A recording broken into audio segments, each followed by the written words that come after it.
It's been quite a long time. It is time to return to an old friend.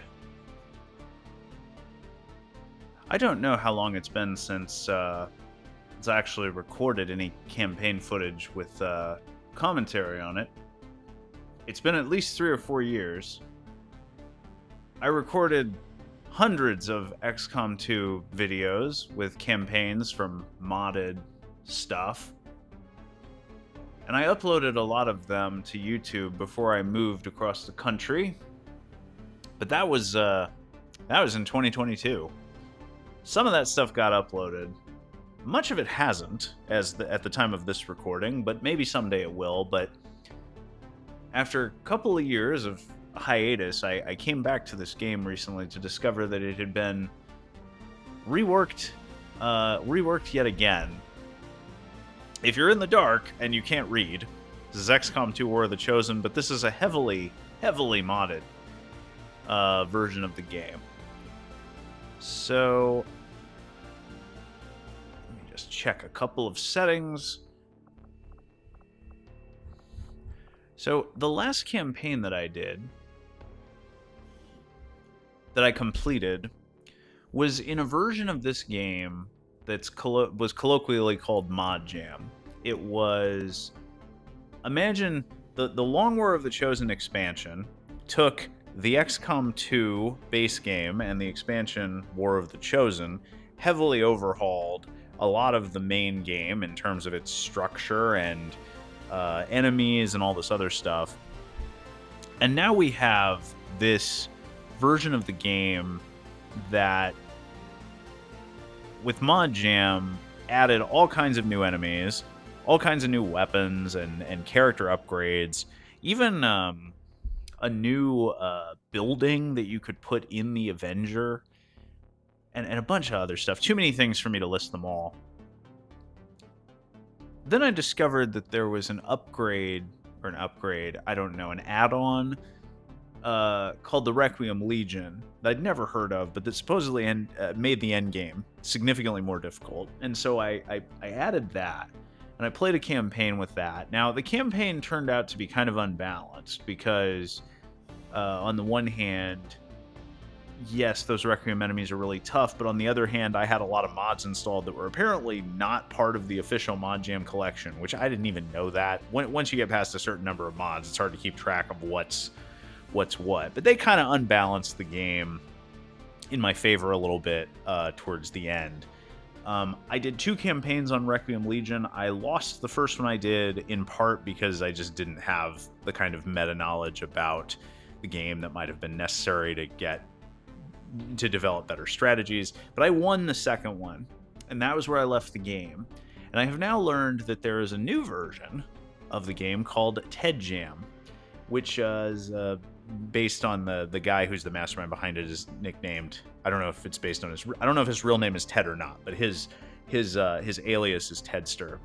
And there's a collection now for TedJam Plus, which is like the spiritual successor to TedJam, and has actually been balanced to some degree to eliminate the kinds of things that I was doing to exploit the game back in the days of TedJam. And I don't know exactly what TedJam has added or removed from the game. I did take a look at some of it. I had to run a number of test runs to make sure that this campaign would actually launch successfully. But in a nutshell, I think it's going to work.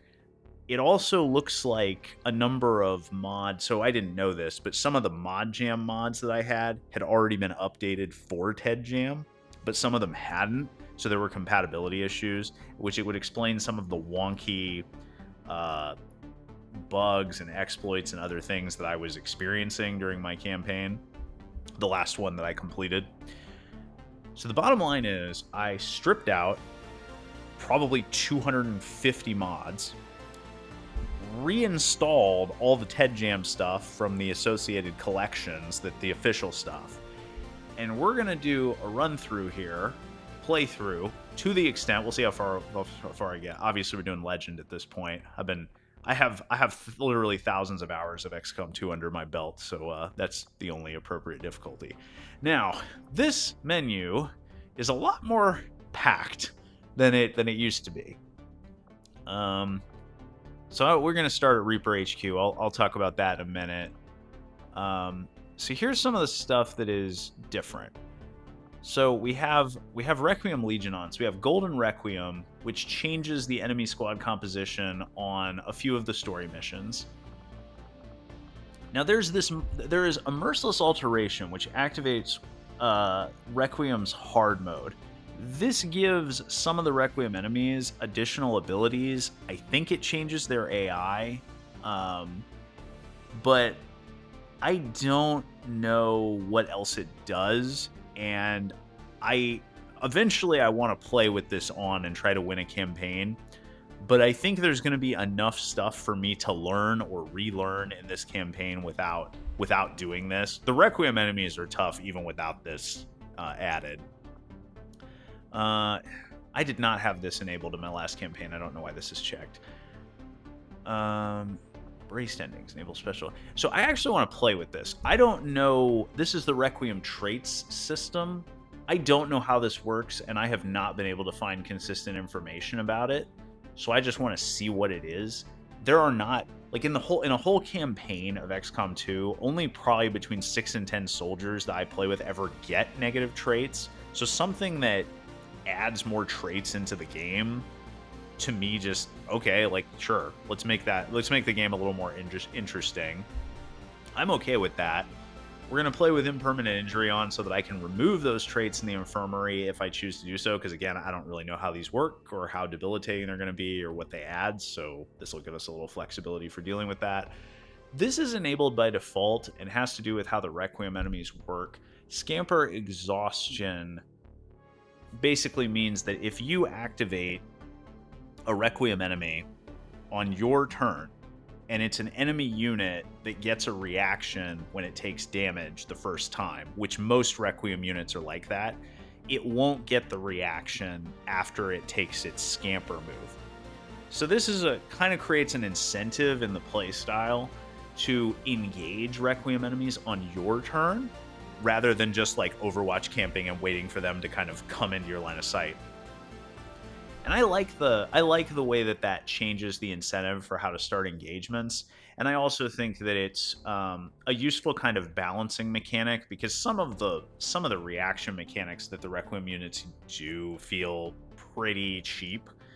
And I still have kind of mixed feelings about how the Requiem enemies work, but I'll say more about that when we actually encounter some in the game.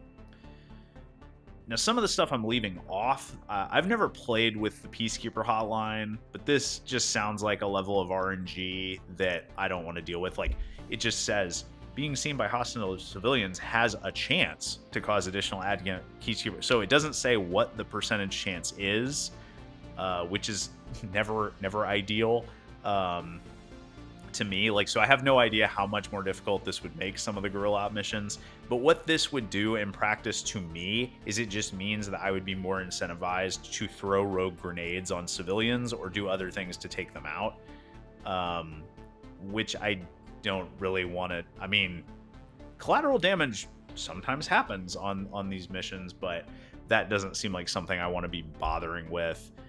Wanted Outlaws looks to me like just a terrible option, because what this looks like it does, if I understand the description right, soldiers gain notoriety from completing missions and getting kills. Highly notorious soldiers are easier for enemies to detect, and enemies gain various bonuses such as increased detection and bonuses to aim and damage rolls against them. This doesn't make sense to me. Like, the detection, if it was just that, okay, fair enough. But the bonuses to aim and damage against notorious soldiers doesn't make any sense to me. The damage rolls in particular, like, just because you're a notorious soldier doesn't mean that suddenly the plasma rifle hits for 6 damage instead of 4. You know, like, that doesn't really make sense. The reason I don't like this from a gameplay standpoint is that this would incentivize you to basically, once you had your kind of A team situated, to send them on very, very few missions, or to buy late game soldiers from the black market to slot into your A team slots, because they would literally be better than your A team, because they would be less notorious, so they'd be taking less damage and be less likely to get hit and be easier to stealth through missions. That's the exact opposite of how I want to play an XCOM 2 campaign. I want to play an XCOM 2 campaign where I'm building up squads of soldiers that I've like gone through 25, 30 missions with, you know, that it feels to me like this is a cohesive unit, and that, like, you know, the whole is greater than the sum of the parts and all that stuff. So we're leaving that off. Now, someday I will enable this option. This is beyond legendary. There is actually a new kind of game mode that is being tested and balanced right now by some of the modders, called Beyond Legendary Collection, which is like a series of mods related to this. And it looks interesting. I've seen some clips of streams played on it. It also looks incredibly brutal. And I don't think I have the meta knowledge about TedJam yet to take a real crack at this anyway. But someday this is happening. Other stuff on here I think is old. Disabling the Chosen, disabling primary actions. All this stuff is designed to just make the game easier, except for this. This, however, is meaningless if you're playing, like, we're playing on Legendary, so there's no higher difficulty in the tactical layer than Legendary, so this wouldn't do anything, even if we enabled it. Now, let's come all the way back here to Reaper Start. Also, obviously, I'm not playing on Beta Strike. We're not just going to randomly double our HP and enemy HP. That is not only unbalanced, but makes a lot of missions an incredible slog. I put my time in on Beta Strike in an early version of Long War of the Chosen, and I actually did a global liberation on Beta Strike, I think 5 or 6 years ago. I think that was my 2020 to 2021 campaign. That took like almost, I want to say almost a year and a half in real life to get through all that. Because once you get to a certain point, because some of the HQ missions on Beta Strike were like 3 hours long, and once you get to a certain point, like, I honestly didn't really want to keep going. But you know, when you're so close to a global liberation and you've never done it before, I wanted to see that through. I would not advise you to do this. I don't think this is the best use of your time, even if you're really big into this game like I am. So the Reaper Start, I think this is one of the more interesting choices. I also think I might be one of the only people who starts with the Reaper. Each start gives you a different HQ bonus that you can get by scanning at the headquarters, and each one gives you a different faction ally to start out the game. Templar HQ, you can scan there to get healing. Skirmisher HQ, you can scan there to increase construction speed.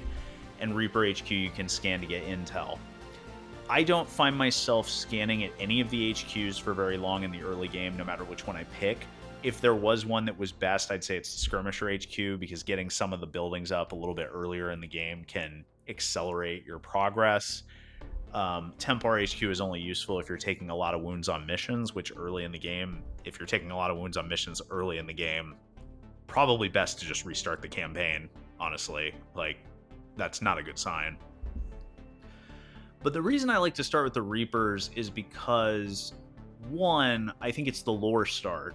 If you watch the opening cutscenes, and we're not going to watch the opening cutscenes, sorry, I'm going to skip them. But if you watch the opening cutscenes, you know that the Reapers are the canonical initial ally in the game. They are the faction that helps Bradford get the commander out of where he's imprisoned. Or she, I guess we don't. Yeah, I don't think there's any clear confirmation of what the gender of the commander is, and I think that's by design. But in any case, commander gets freed with the help of the Reapers, so the Reapers in the main game are the canonical starting faction.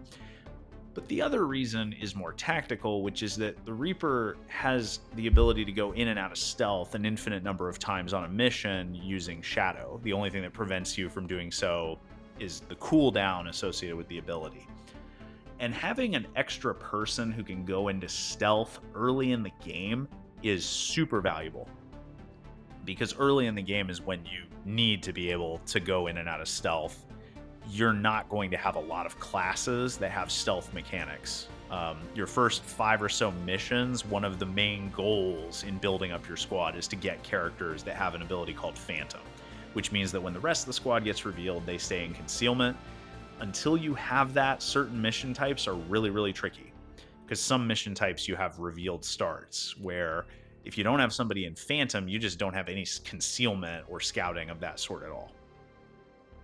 So I like the Reaper start for that reason. I do think that in terms of raw combat potential, both the Skirmisher and Templar are better in the beginning of the game than the Reaper. So this is kind of a, it's a strategic choice that I could understand people making differently.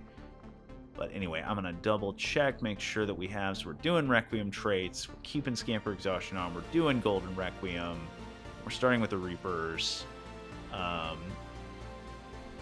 Tutorial's disabled.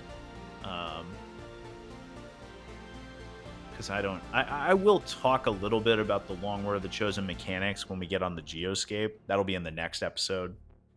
Today, all we're doing is stage setting and Gatecrasher. But I will talk about the Geoscape stuff next segment, in case there's anybody picking this up who is not familiar with the Long War of the Chosen mod and all of the things that it changes. We are not going to do Iron Man. That I am not going to save Scum. But the reason not to do Iron Man when you're playing with a game with this many mods is that you can have bizarre bugs and other problems. The most common problem that I've encountered where I've been glad I'm not playing on Iron Man is a soft lock involving weird Overwatch interactions. Those seem to have gotten mostly patched out, but I still get hit with some of them from time to time.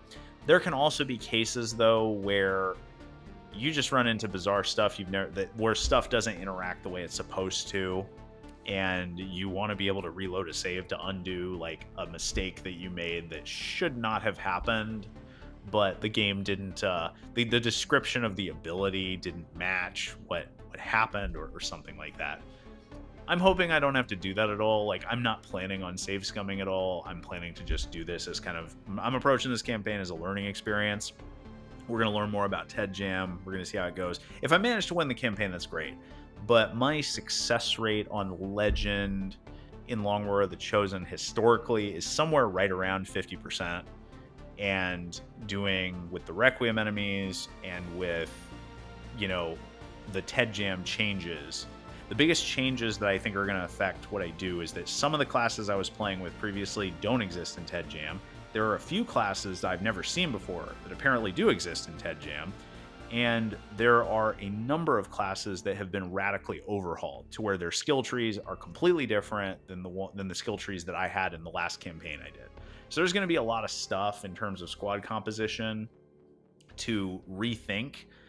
And there may also be some other things that I don't have access to anymore. I know one of the things that I won't be able to do that I did in my last campaign is I had something enabled called booster jets or jetpacks or something like that. There was an item you could craft that would give your characters the ability to emergency evac from anywhere on the map, which was super handy on a number of different mission types, but particularly on covert action ambushes, where if you just gave that item to the people who are being ambushed on covert actions, they could emergency evac on the first turn of those missions. So if they were pinned down by some powerful enemies right at the start, you could guarantee get them out no matter what. That won't be an option anymore. Those items, just nobody could figure out a way to balance them successfully, and they were removed from the ModJam collection. So, but anyway, I have blabbed enough. Let's get into an actual mission. Like I said, I'm going to skip these opening cutscenes.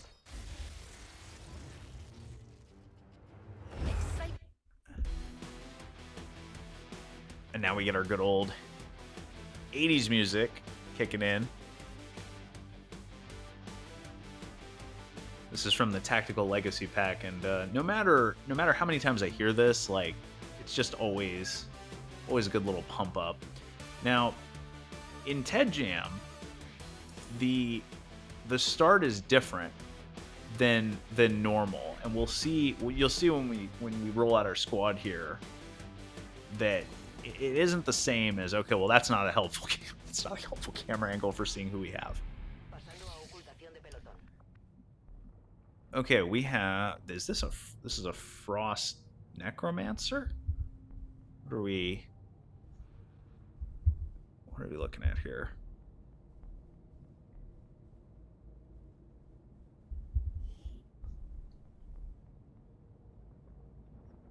Yeah, that is a frost necromancer. Sectoid amp, frost necromancer, Kevlar armor. Let's tab around for other people. There's a reaper.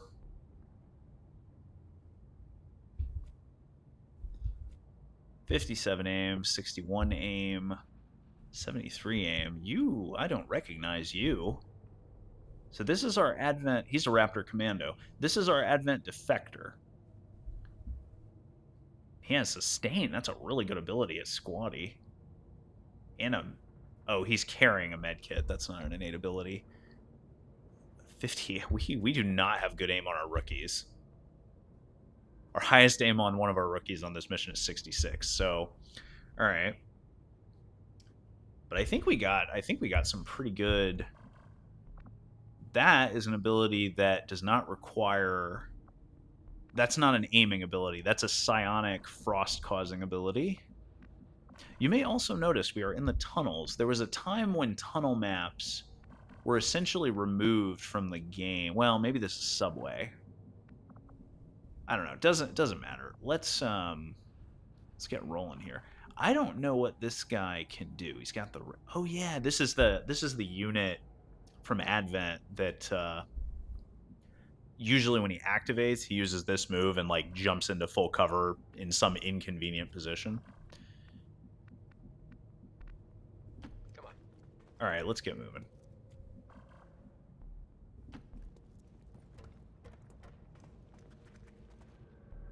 The Advent officers seem more capable than the grunts. We're not sure whether to chalk it up to training or stricter mind control.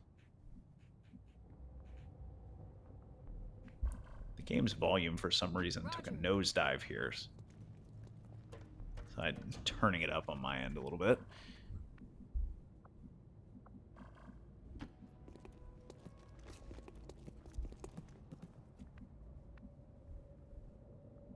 Fine. Already there. I like that Jane Kelly actually has a shotgun.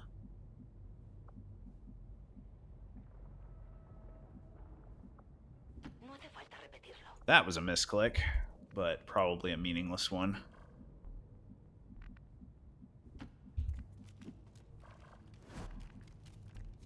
I'll be there soon.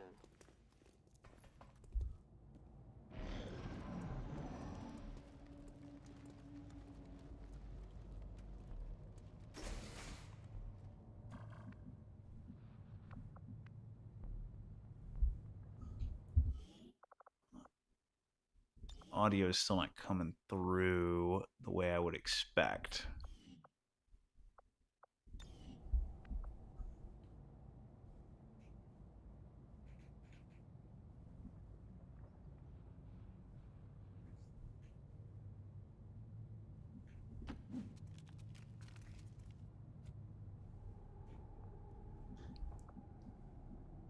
Well, I will check the settings after this mission and see if I can get that straightened out. Hopefully there is some game audio that is playing right now. But I am hearing almost nothing.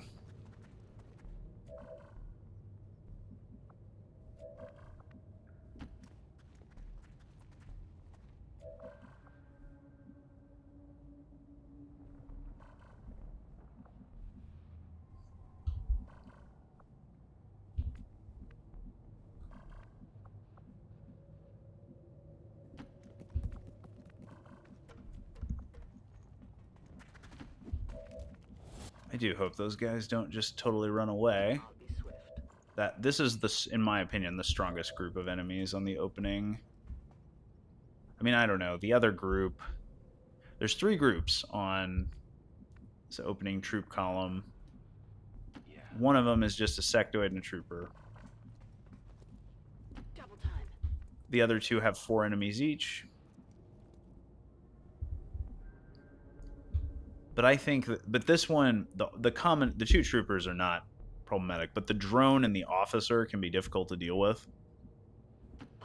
The other group has a an assortment of other Advent characters. Go ahead, I'll hang back.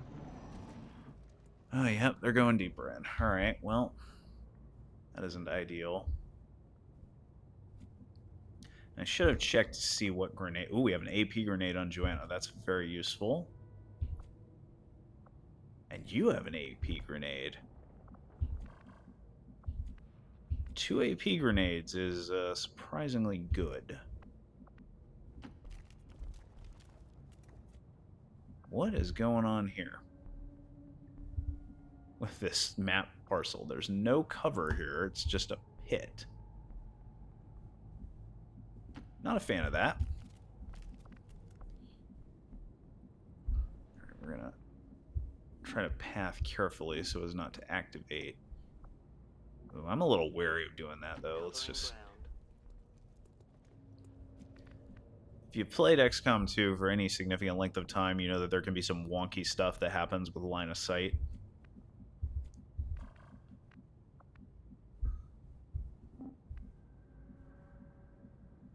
It won't take long.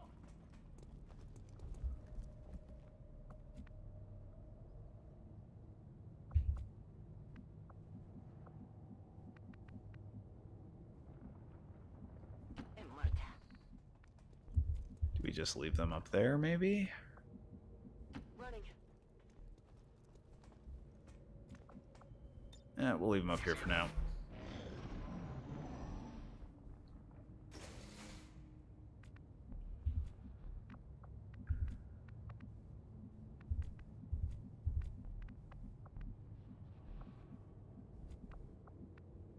As you order, Commander.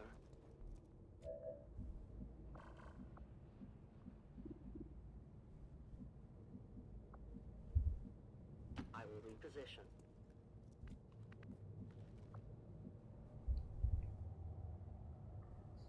Oh, that's interesting. The two Advent groups are merging together. Not really what we want.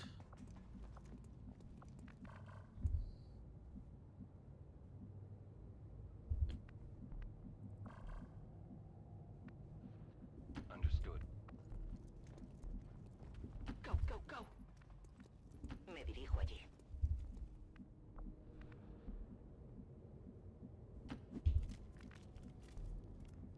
Okay, this way. Ooh, I don't like that pathing. These guys make up the bulk of the Advent forces we've dealt with. They're disciplined and well-equipped, but their obedience makes them predictable. Why don't you just stay where you are? I should have used waypoints to give Drake different pathing. That was a little bit.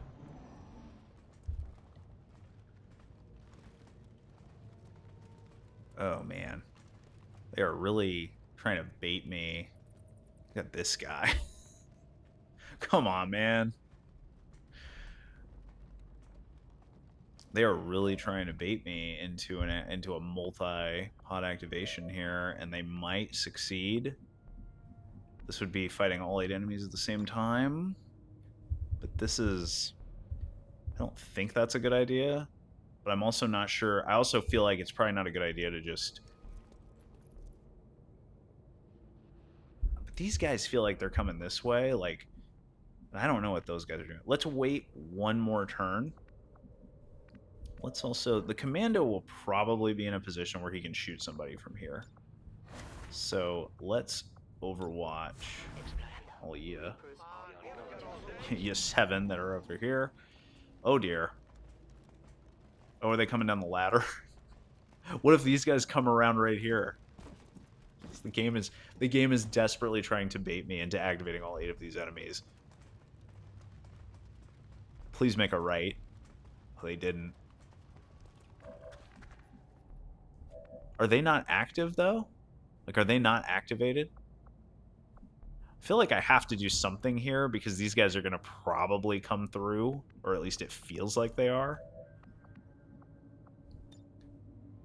I think we have to do this on principle. Get back. I'm gonna It's blow Gatecrasher. Worst case scenario, we're just reloading this. 1 down. 2 down? 2 down. Wow, and sure enough, those guys are on yellow alert because they saw what happened. Probably heard it as well. But they are not actually... Yeah, okay, you've got a 93. Psi Strike. Interesting. I've been hit with that ability many times.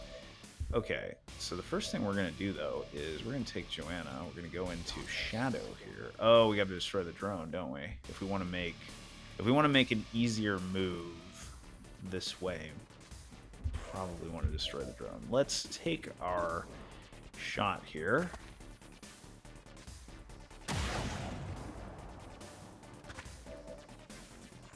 Alright, well, that's disappointing.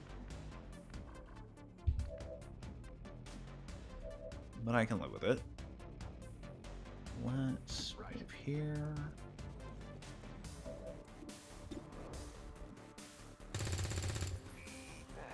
Well, that's par for the course for these rookies. Cool. Okay, we don't actually have to kill him with... We either kill him with Joanna or we kill him with Soul Frost.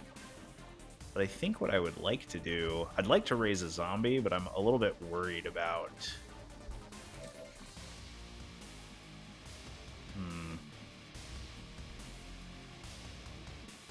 I think I want to move... Yeah, I think we want to use Soul Frost to kill this guy.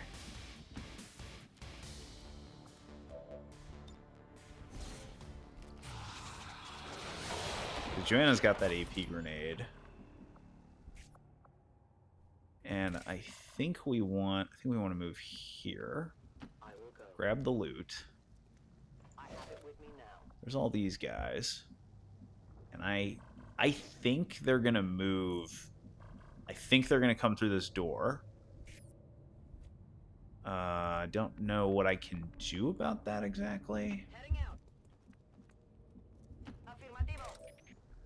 But I don't want to activate them here because half my people have already taken actions. So we're going to just chill here for this turn. Put who we have left on Overwatch. Not that it's going to matter. Oh, they went the wrong way. Well, that's interesting. That raises a bit of an issue here for what we do. So... I can raise zombie. I don't think we want them getting away. So I think we're gonna move here and open the door.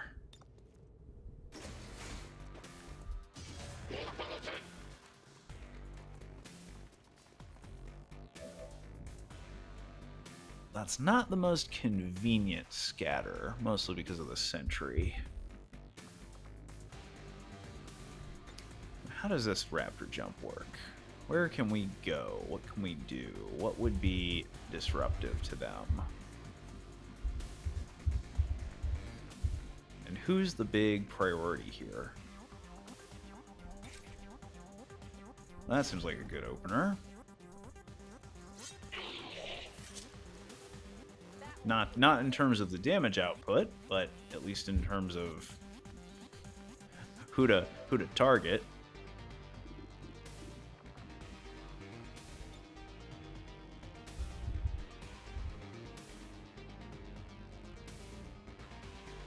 Yeah, that's the throw. Let's just... Well, we can take a spray shot for 4%. That is an incredible... That's an incredible calculation there. Okay, we're not doing that. We're just going to reload in that case. And throw our flashbang.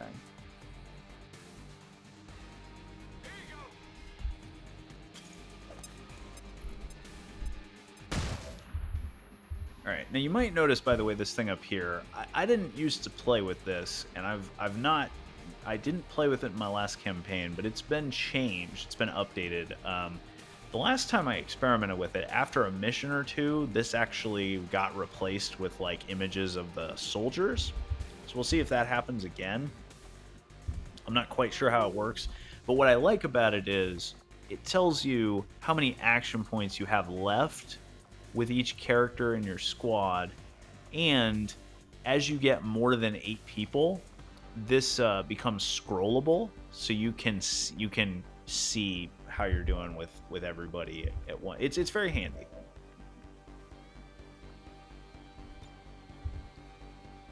See what I can do to this guy. So Frigid Whisper is a free action that inflicts some kind of frost status.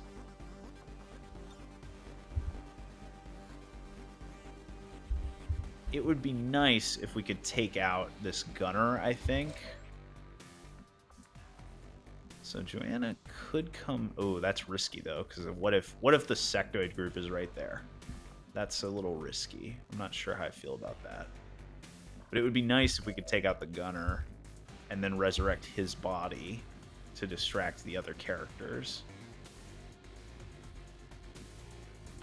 I'm just not sure there's a way to do that.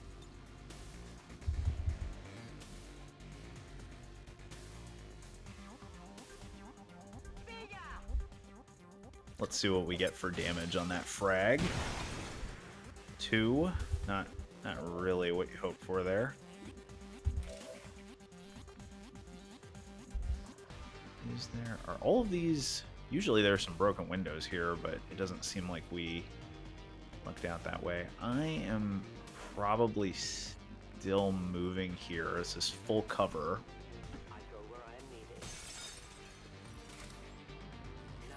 Okay, we're revealed, but nobody sees us. 86s. Throwing knife is also 86, which isn't the best. So let's try this. Great.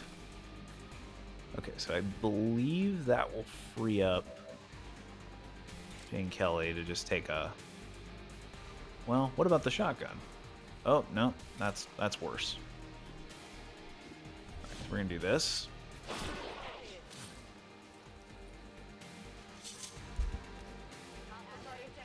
Okay, can you get the gunner raised from the dead? You can.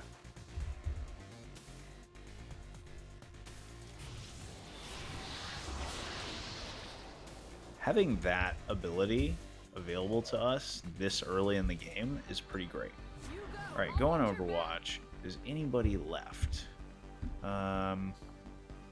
So I am banking here on the sentry and the trooper both shooting at the zombie, because their chances to hit are going to be way higher on the zombie than on my soldiers. But it is admittedly a slight gamble.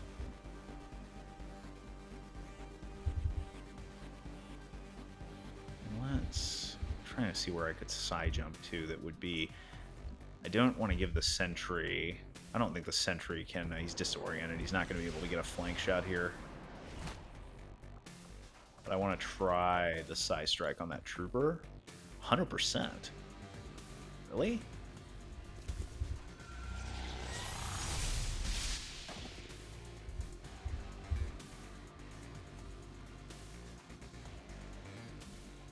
Alright.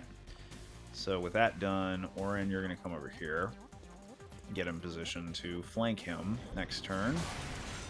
Ooh, he's running the Overwatch. And succeeding because all of my people have terrible aim.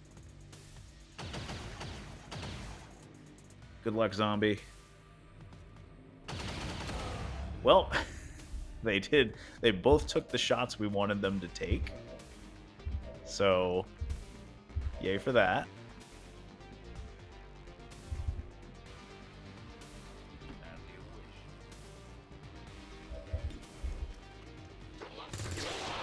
Alright, that went exactly as planned. No guarantee with rookies as your primary, members of your squad. Now the question is, what do we do about that guy back there? We have Soul Frost available. That could kill him. I would feel a lot better if we could get at least a graze on him. Let's use that. Pierce the Veil. Wow, that's a 29%. Well, that's what's usually going to happen when you're taking a 29%. This is a 44. There is nothing glamorous about what we are doing right now, but it is, you know, I don't want to use a grenade because if we roll a 5, then we're destroying a corpse. This is ugly. This is ugly. 37. Oh man. Running out of people. You're legitimately running out of people.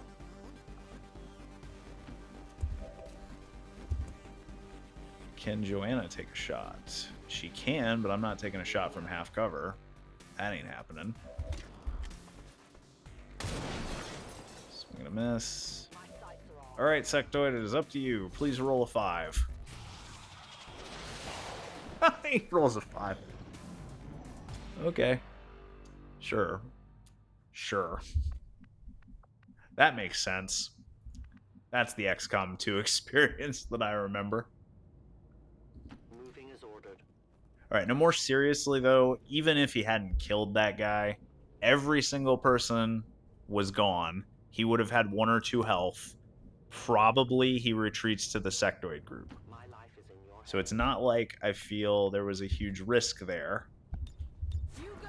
I'll watch your But back. even so, you can go on Overwatch after just 1 action. That's interesting. I would not have anticipated that with your rifle. Ready to go.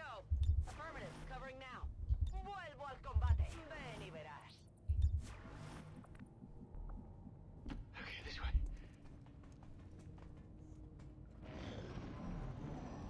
Although they bear some Oh, they saw us. Biotrooper. Okay.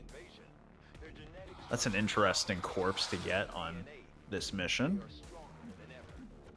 Ooh, I don't like the. Yeah, we're not hitting we're not hitting any Overwatches out of this Adjusting aim. exchange here. I do not like. Oh man, I don't like anything about what just happened there. So, but we've got a counterplay. It's not the best counterplay. I wish I knew how far I could. So probably if we can manage it, if there's a way to pull back, probably what we do is we just pull off of this and let them double move up to us. The big problem here, though, is the Biotrooper. He's got a gas grenade, which would be quite devastating if it hit anybody. Also, I don't know if Jane Kelly has the ability to pull back the way I want. Also, I'm worried about the sectoid reanimating that corpse and whether will it have line of sight on anybody. Don't really know. I think maybe the better course of action here is to just throw the flashbang on them and then move in. I'm trusting you. Be aggressive. Watch your eyes.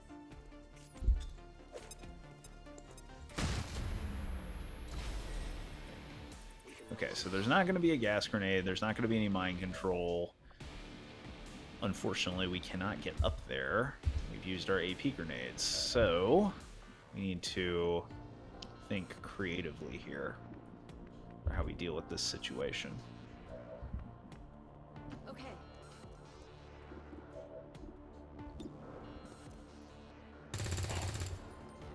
By think creatively, I really just mean we're just going to take some shots and hope for the best.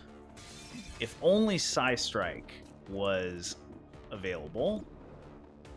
Okay, apparently you can shoot your weapon on a move, which I did not know. Oh well, he's gone.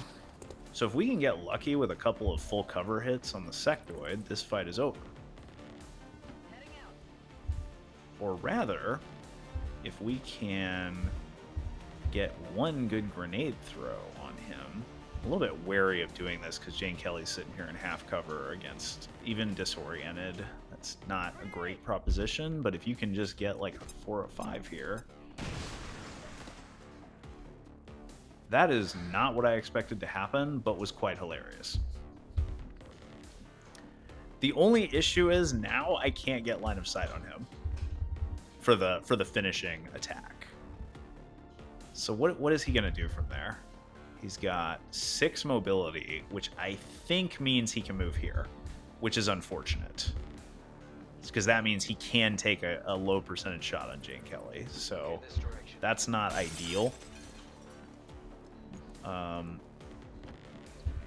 let's just... there's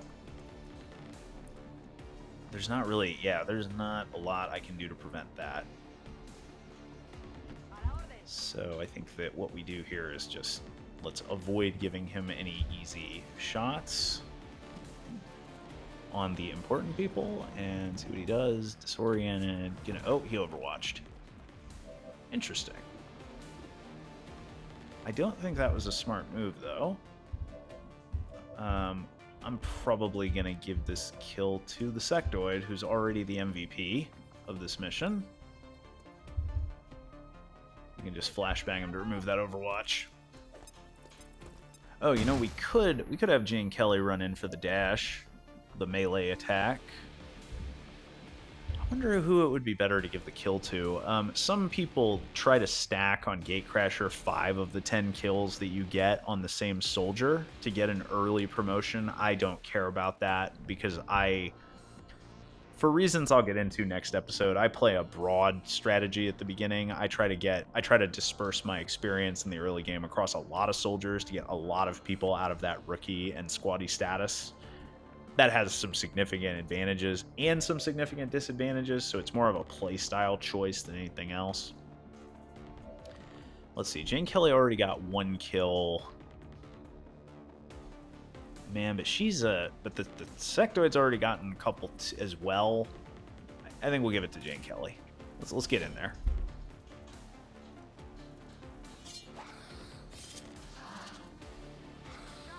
Okay, Sectoid. Unless we want to let Joanna take the... Okay. We'll let Joanna take the 51 that she has. Sectoid! You are the only, truly competent fighter we have right now. So, please finish this. Oh my goodness.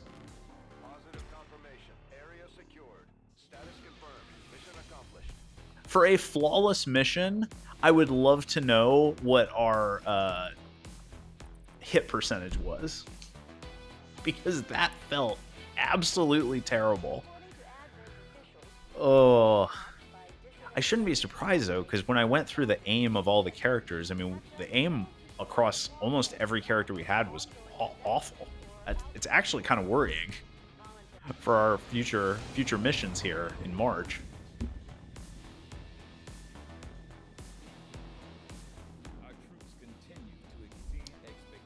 Okay, we'll deal with these promotions. 2 kill. Yep, you were the MVP for sure. We'll deal with these promotions next time. Let's see what we got. We did get an Illyrium core, so that's cool. Reflex stock, which I'll probably wind up selling.